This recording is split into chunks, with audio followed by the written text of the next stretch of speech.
What's going on, you guys, and welcome back to another video. In today's video, we're also gonna create another music video effect using LumaFusion and Affinity Photo. Clear out the room, I'm coming through. They wanna see what I'm about. Yeah, I got skills, do it for the thrill. I'm on a paper route. So without further ado, make sure to hit that subscribe button if you want to see more music video effects in the future. Now, let's head over to the iPad. Now once we moved over to LumaFusion, we're gonna take our playhead and go to the exact spot in the video where we want to apply this effect. Then we're gonna take a snapshot and then move over to Affinity Photo. You can also use any other paid or free application, like I said, which is doing the same as Affinity Photo when it comes to masking. Now getting into Affinity Photo, we're gonna tap on the plus on the top right corner and we're gonna select import from photos and then find the photo which we just took a snapshot of. So now that we have the image in Affinity Photo, what I like to do is to tap hold on the image itself for then to make a duplicate just in case I mess up the first one. Now once this is done, we're gonna move over to the selection tool, and for this one we're also gonna do a selection by freehand because Affinity Photo is doing quite an impressive job, so we can correct this later on. I'm also gonna show you how to clean this up pretty easily after we made the mask. So once our mask is complete, we're gonna move over to the refine button, we're gonna tap on that, and here we can clean up the rough edges around our image.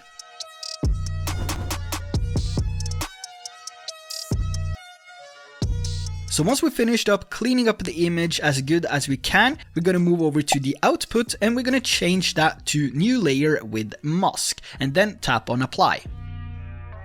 So once we've done that, you can see that our image is not looking that great. So what we're going to do now is to move over to the erase tool and we're going to clean up the edge of the image and make it a lot smoother. Since this is something that is going to appear as a whole image and it's not going to be added too much motion blur to it, we want this to have a clean line around the image itself. We can also add some tiny motion blur to it or some Gaussian blur later on in the process if we feel that the image is a little bit rough.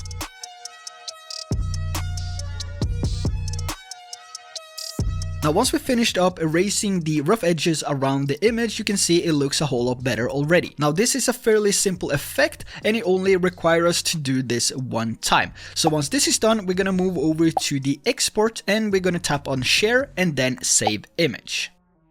Once we save the image, we're gonna move over to LumaFusion. Now, like I said in the previous video, you can also make a marker by tapping on this button right here if you want to know exactly where to put the clip. Now, in this case, the playhead is already placed where I want to import the clip, so we're just gonna leave the playhead there and drag over the image.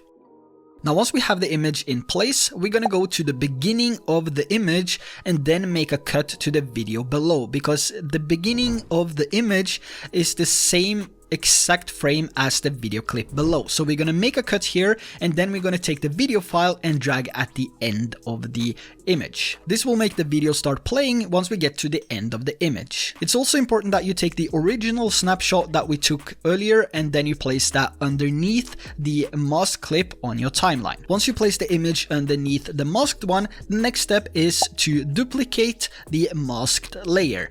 And you can duplicate this as many times as you want, up to 5 times. If you want more, you will have to do pre-renders for them to apply more layers.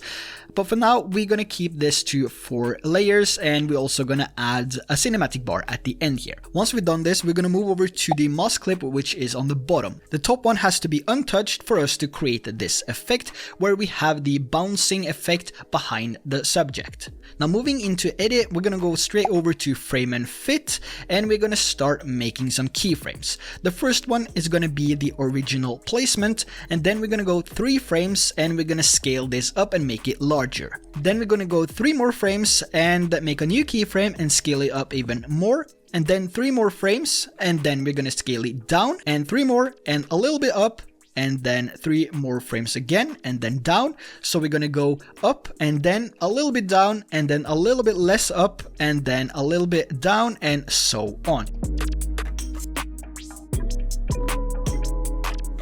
So once we're happy with the keyframes, we're gonna go back out to our timeline and we're gonna take the top clip and drag up to track 5 or 6. This allows us to make a duplicate of the bottom layer, which we're gonna use to make more copies of the mask. Now once we have our duplicates, we're gonna go into each layer and we're gonna use the same keyframes as we made earlier, but we're gonna change the scale of the animation.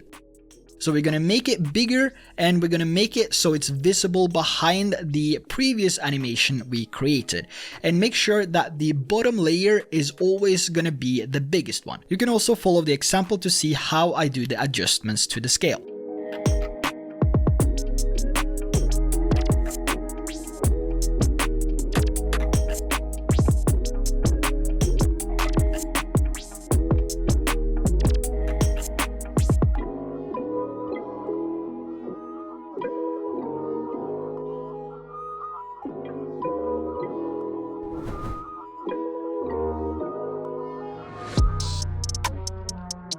So once we've finished up all the keyframes, we will have an effect that looks like this.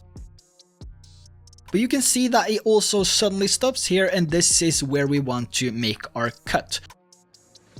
Now once we made a cut to all the layers, we're gonna multi-select them and delete them. And once we deleted the layers, we're gonna take the video file and drag next to the images. And this will allow us to have the video start playing immediately when the effect is over. And since we have a cinematic bar in the video itself, I'm gonna add a bigger cinematic bar so we can sell the effect and it looks a whole lot better, so we don't have those bouncing parts at the bottom of the image and bottom of the frame. So once that is done, you have an effect that looks like this. Now if you feel like the masked image is a little bit rough, we can go over and we can add some motion blur to that as well. And we're gonna go over to color and effects, then we're gonna go over to the water droplet. I'm gonna add a Gaussian 5 and I'm gonna change that to Gaussian 2. Once we apply the Gaussian to the one clip, we can copy the effect, multi-select the two clips in the middle, and then we can paste the effect to those two clips, and we will have the Gaussian applied to all our 3 mask clips, which is coming behind the subject. We can also do something else, so we can go over and we can color correct and color adjust the image which is in the background here with the other persons, and we can do something like, let's say we can do black and white and really make the subject pop with the red colors. And once we've done that, you will have something that looks like this. Clear out the room, I'm coming through. They wanna see what I'm about. Yeah, I got skills, do it for the thrill. I'm on a paper route. So let me know in the comment section below what type of effect you want to see. And next, also subscribe if you haven't already. That would be really appreciated. Now with that said, that's the end of today's video, and I see you in the next one. Bet on me and my team. ISO is what I'm repping. Put on for the whole city. Yeah, I got them rocking with me. I bet on me and my team. ISO is what I'm repping.